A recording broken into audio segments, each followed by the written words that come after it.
Assalamualaikum warahmatullahi wabarakatuh.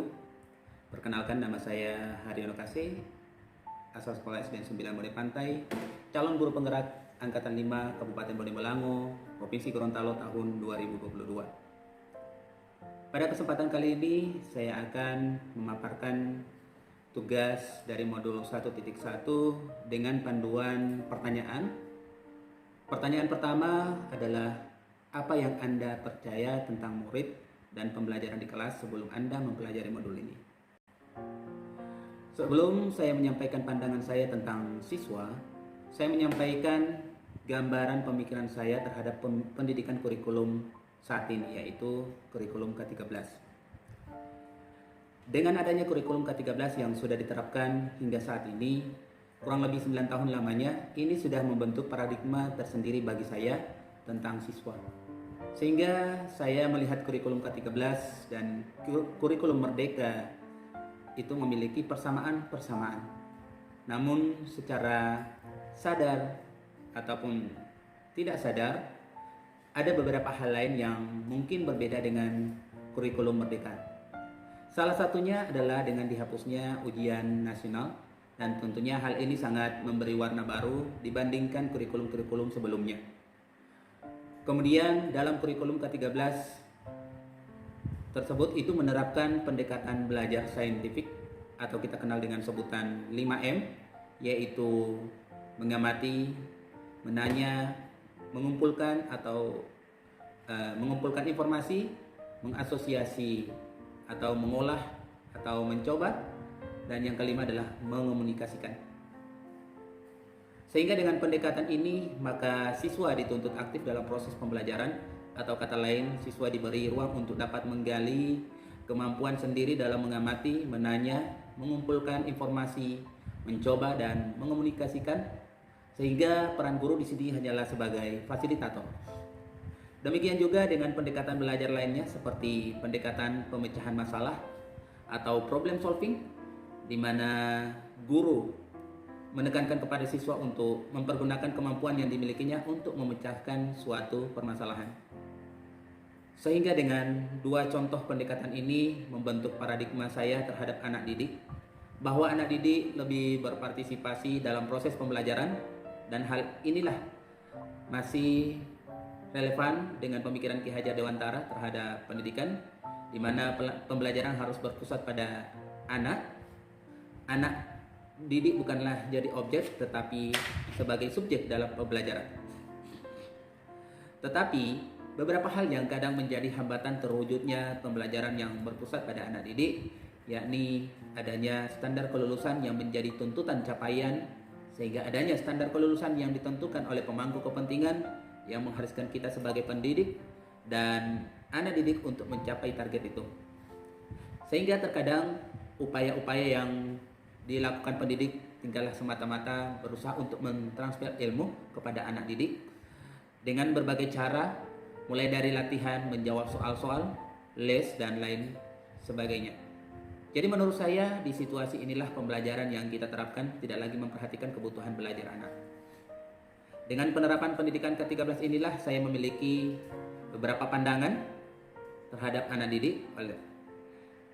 Maka disinilah saya percaya bahwa pertama, saya berpandangan bahwa anak didik ibarat gelas kosong dengan bermacam-macam variasi ukuran, di mana agar gelas itu terisi, maka mereka sendiri yang menuangkan air tersebut sesuai dengan ukuran gelasnya masing-masing, sehingga setiap orang dengan cara yang berbeda dan dengan takaran berbeda mengisi gelas mereka masing-masing sesuai kemampuan volume gelasnya mereka sendiri. Dan kedua adalah saya berpandangan bahwa anak didik ibarat smartphone yang bisa diinstal dengan aplikasi smart yang sesuai bawaannya. Yang ketiga, saya berpandangan bahwa di usia anak merupakan fase yang baik untuk belajar.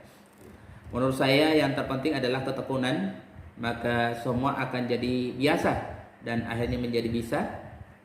Saya ambil contoh yang lebih ekstrim adalah orang yang berkebutuhan khusus, mereka bisa melakukan hal-hal yang orang normal belum tentu bisa lakukan. Contoh, ada anak yang menulis dengan kaki, ada anak yang berjalan dengan tangan, bahkan mereka bisa membaca dengan cara meraba tulisan braille.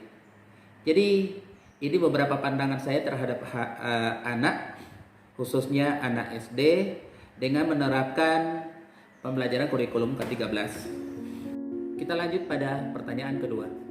Apa yang berubah dari pemikiran atau perilaku Anda setelah mempelajari modul ini? Berangkat dari pemikiran saya mengenai pandangan saya terhadap siswa, saya berasumsi kerangka berpikir sesuai kurikulum ke-13 terdapat kesamaan dengan pemikiran Ki Hajar Dewantara. Namun tidak dapat dipungkiri, pemikiran filosofis Ki Hajar Dewantara ini lebih mempertegas esensi pendidikan yang sebenarnya. Hal-hal yang menurut saya telah dipertegas antara lain, yang pertama, seorang pendidik harus memiliki sikap trilogi, yakni ingar sosung tulodo, di depan memberi contoh atau teladan, ing madyo bangun karso, di tengah-tengah membangkitkan semangat, dan tuturi handayani, di belakang memberi dorongan. Yang kedua, pengajaran hanyalah bagian dari pendidikan, dan pendidikan itu sifatnya menuntun sesuai kodrat anak sehingga pendidik disebut pamong. Ketiga, pendidikan adalah tempat persemaian kebudayaan. Yang keempat, pendidikan hendaklah relevan dengan kodrat alam dan kodrat zaman.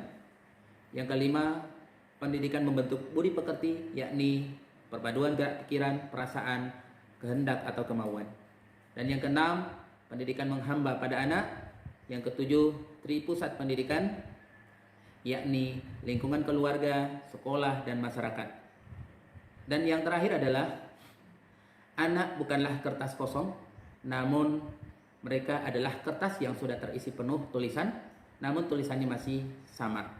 Oleh sebab itu diperlukan peran guru untuk dapat menebalkan tulisan yang samar, tetapi tulisan-tulisan yang memiliki kebaikan atau memiliki nilai luhur. Dan yang ketiga adalah apa yang dapat segera Anda terapkan lebih baik agar kelas Anda mencerminkan pemikiran Ki Hajar Dewantara. Sudah pasti hal yang harus saya lakukan di kelas agar mencerminkan pemikiran Ki Hajar Dewantara adalah memetakan karakteristik anak baik etnik, kultural, status sosial, minat, perkembangan kognitif, kemampuan awal, gaya belajar, motivasi, perkembangan emosi, perkembangan sosial, perkembangan moral dan spiritual, dan perkembangan motorik. Dua, hal yang saya lakukan adalah melaksanakan pembelajaran dengan pendekatan yang berpusat pada anak, seperti pendekatan tematik atau juga problem solving dan lain-lain. Dan yang ketiga, menerapkan pembiasaan-pembiasaan yang dapat membentuk karakter dan atau akhlak anak. Yang keempat, menerapkan pembelajaran yang berbasis digital sesuai zaman. Dan yang kelima, melayani anak dengan tulus tanpa meminta hak. Dan keenam, menjadi teladan, memberi semangat dan memberi motivasi kepada anak. Ketujuh, melaksanakan pembelajaran dengan memanfaatkan lingkungan sebagai media pembelajaran. Kedelapan, berkolaborasi dengan orang tua untuk sama-sama mengatasi masalah anak dan mendidik anak di rumah agar terjadi kesinambungan pendidikan. Jadi ini beberapa pemaparan saya terhadap pertanyaan-pertanyaan dari modul 1.1, dan lebih dan kurangnya saya mohon maaf. Wassalamualaikum warahmatullahi wabarakatuh.